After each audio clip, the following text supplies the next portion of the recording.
First India news में आपका स्वागत है और मैं हूं आयुषी विद्यावर्गीय आपके साथ। तो चलिए खबरों के सफर की शुरुआत करते हैं और सबसे पहले बात करते हैं प्रधानमंत्री नरेंद्र मोदी के हरियाणा दौरे की। तो प्रधानमंत्री नरेंद्र मोदी कल हरियाणा के दौरे पर रहेंगे।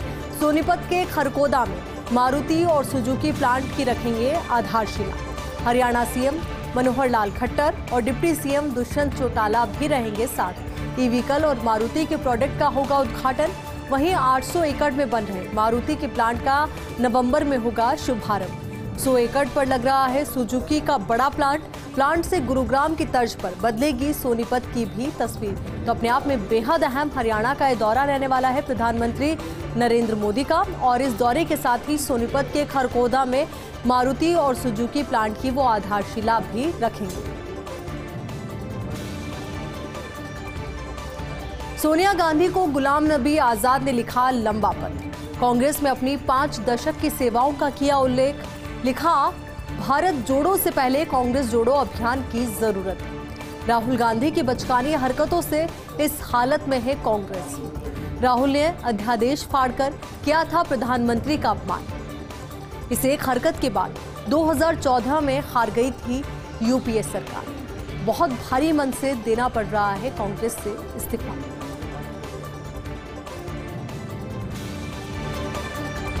तो चलिए बात करते हैं इंडियन एक्सप्रेस के संपादकीय की, जिसका टाइटल है लिसन टू आजाद। कांग्रेस छोड़ने से पहले गुलाम नबी आजाद ने लिखा लंबा पत्र। कांग्रेस को आजाद की भावनाएं समझने की जरूरत है। आजाद ने राहुल को बताया कांग्रेस की हालत के लिए जिम्मेदार।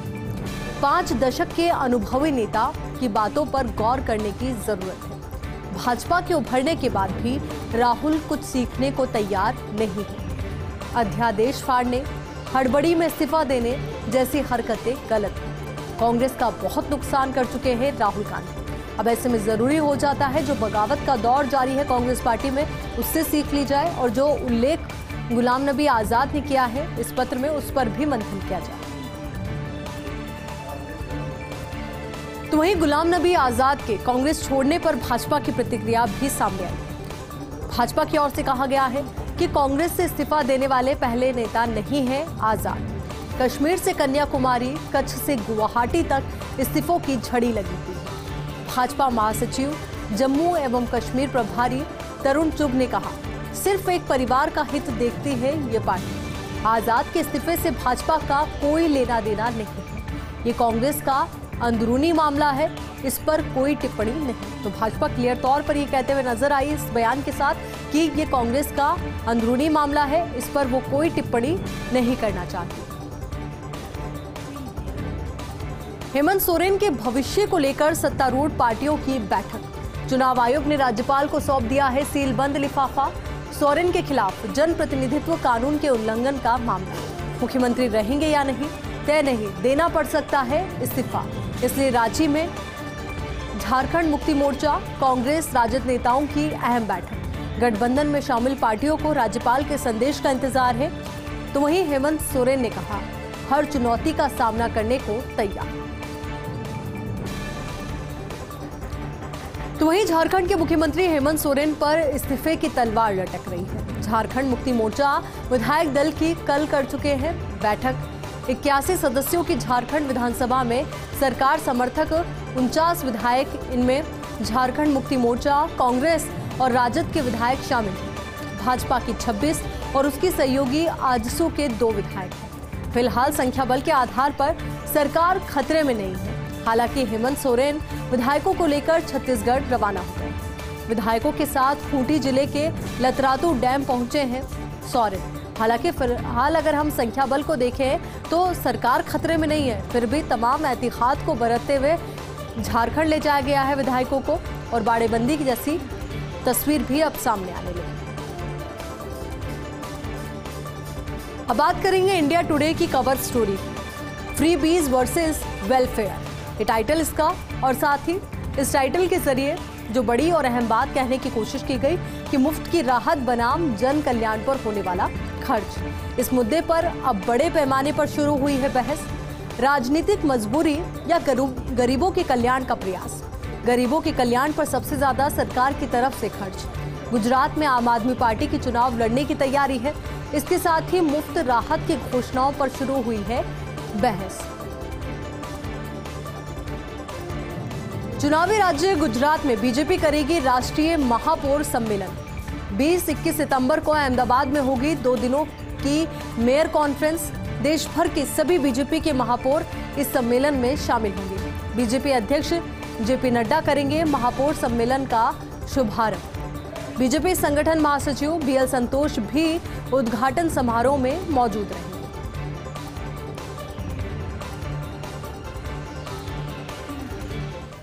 चलिए बात करते हैं बेहद महत्वपूर्ण सवाल की। क्या भाजपा में शामिल होंगे टॉलीवुड एक्टर जूनियर एनटीआर? 21 अगस्त को हैदराबाद के होटल में अमित शाह से मुलाकात। केंद्रीय गृह मंत्री अमित शाह के साथ 20 मिनट एकांत में बातचीत। इसके बाद 39 वर्षीय एक्टर के भाजपा में शामिल होने की अटकलें तेज हो गई हैं। जूनियर एनटीआर के आने से 2023 के चुनाव में होगा भाजपा को फायदा। तो वहीं आंध्र प्रदेश तेलंगाना दोनों तेलुगु भाषी राज्यों में स्टार है जूनियर एनटीआर। एन चंद्रबाबू नायडू की चमक फीकी कर सकते हैं जूनियर एनटीआर।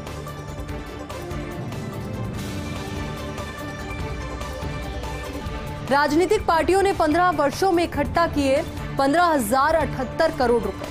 पार्टियों ने अज्ञात स्रोतों से इकट्ठा किए 15,078 करोड़ रुपए। एसोसिएशन फॉर डेमोक्रेटिक रिफॉर्म्स यानी कि एडीआर की रिपोर्ट के अनुसार पार्टियों को अकेले 2020-21 में अज्ञात स्रोतों से मिले 691 करोड़ रुपए। इनमें भाजपा, कांग्रेस, तृणमूल, माकपा, राकापा, बसपा, भाकपा, एनपीपी और 27 क्षेत्रीय पार्टियों को 2020-21 में अज्ञात स्रोतों से मिला चंदा। 8 राष्ट्रीय पार्टियों को 426 करोड़, 27 क्षेत्रीय पार्टियों को 283 करोड़ रुपए, अज्ञात स्रोतों से कांग्रेस को 178 करोड़ रुपए, भाजपा को 100 करोड़ रुपए मिले। कोलकाता में नोटों के ढेर की फोटो के बाद मेकओवर। पार्थ चटर्जी की सहयोगी के यहां मिले थे करोड़ों रुपए। तृणमूल कांग्रेस और सरकार में ममता बनर्जी के सहयोग से पार्थ चटर्जी के फंसने से तृणमूल कांग्रेस की छवि को धक्का लगा है। इसके बाद मंत्रियों को गैर सरकारी फरमान जारी, अपने क्षेत्रों में पैदल या साइकिल पर चलने के निर्देश दिए हैं। वीआईपी वाहनों से नीली बत्ती हटाने के निर्देश दिए गए हैं। तो ये अहम दिशा निर्देश दिए गए हैं ताकि आम लोगों में एक बड़ा संदेश जाए, क्योंकि जिस तरीके से पार्थ चटर्जी को लेकर कई गंभीर सवाल उठे, ममता बनर्जी के सहयोगी वो कहलाया करते थे और काफी नजदीकी वो थे, तो ऐसे में इसको लेकर के कई गंभीर सवाल उनको लेकर भी उठे और यही वजह ये अहम दिशा निर्देश दिए गए। यूपी के मुख्यमंत्री योगी ने लागू किया internal ranking system. CM helpline number, portal, विभागों, अधिकारियों से फीडबैक। मुख्यमंत्री कार्यालय में अच्छा काम करने वालों की रैंकिंग शुरू की गई है। तो ही सरकारी विभाग, डीएम, नगर निगम, विकास प्राधिकरण, पुलिस, जनता से जुड़े अधिकारियों के काम की रैंकिंग। योगी आदित्यनाथ ने हाल ही की है टॉप 10 विभागों की घोषणा। रायपुर में राष्ट्रीय स्वयंसेवक संघ का 3 दिन का सम्मेलन। नया भाजपा संसदीय बोर्ड बनने के बाद आरएसएस की पहली बड़ी बैठक। 10 से 12 सितंबर तक आरएसएस की अखिल भारतीय समन्वय बैठक। सर संघचालक मोहन भागवत, सर कार्यवाह दत्तात्रेय होसबोले, 5 सर कार्यवाह प्रचार प्रमुख सुनील आंबेकर रहेंगे मौजूद। 3 दिन की बैठक में भाजपा, विश्व हिंदू परिषद, भारतीय मजदूर संघ, अखिल भारतीय विद्यार्थी परिषद, भारतीय किसान संघ, सेवा भारती, अखिल भारतीय इतिहास संकलन योजना, आरएसएस से जुड़े सभी संगठनों के पदाधिकारी भी बैठक में होंगे शामिल। भाजपा अध्यक्ष जेपी नड्डा, बीएल संतोष भी पहुंच सकते हैं रायपुर। रायपुर के जैनम मानस भवन में होगा आरएसएस का सम्मेलन।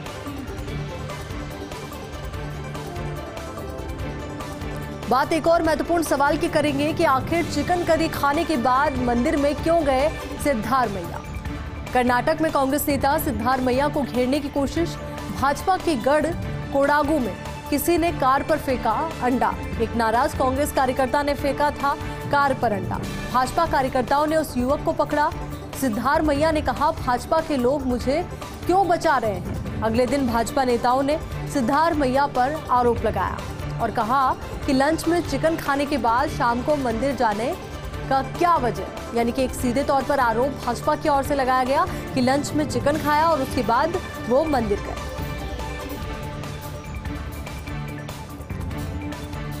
कन्नौज के इत्र की खुशबू विश्व में बिखेरने की तैयारी है। कन्नौज में इत्र पर्यटन का विकास करेगी उत्तर प्रदेश सरकार। दिसंबर में होगा इंटरनेशनल परफ्यूम फेयर का आयोजन। कन्नौज जिले में 15 नवंबर तक बन जाएगा परफ्यूम पार्क। इसके बाद दिसंबर में अंतर्राष्ट्रीय सम्मेलन की तैयारी है। कन्नौज के 250 करोड़ के इत्र कारोबार को बढ़ाने का लक्ष्य है। इत्र का कारोबार 25,000 करोड़ रुपए तक पहुंचाने का लक्ष्य रखा गया है।